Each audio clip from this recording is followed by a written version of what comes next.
കുറച്ച് ദിവസമായിട്ട് മീൽസ് കഴിക്കാൻ ഭയങ്കര ആഗ്രഹം. അങ്ങനെ ഞാൻ മീൽസ് കഴിക്കാൻ വേണ്ടി എനിക്ക് വയറ് കൊതിയായിരുന്നു. ഇപ്പോൾ ചോറ്, സാമ്പാർ, വെണ്ടയ്ക്കേൻ്റെ ഒരു കറി, തോരൻ, ബട്ടർ മിൽക്ക്, രസം, കേസരി, മീൻകറി, ഫിഷ് ഫ്രൈ. അതിലേക്ക് നമുക്ക് കുറച്ച് സാമ്പാർ, കുറച്ച് തോരൻ, ഇച്ചിരി മീൻ വറുത്തത്. നല്ല ചൂട് മീൻ വറുത്തത്, കുറച്ച് അച്ചാർ, ഇതെല്ലാം കൂടെ മിക്സ് ചെയ്തിട്ട് ഇച്ചിരി പപ്പടം കൂടെ ഇങ്ങനെ പൊട്ടിച്ച് ഇതിലേക്ക് വെച്ചിട്ട് ഒരു വാ.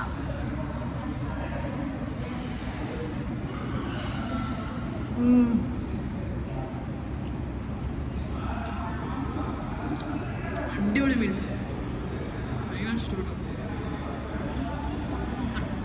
എന്നെ പോലെ മീൽസ്, എനിക്ക് സദ്യ ഭയങ്കര ഇഷ്ടമാണ്. അപ്പം സദ്യ ഇഷ്ടമുള്ളത് കമൻറ്റ് ചെയ്യണം. നോൺ വെജ് ആയാലും കുഴപ്പമില്ല, വെജ് ആയാലും കുഴപ്പമില്ല.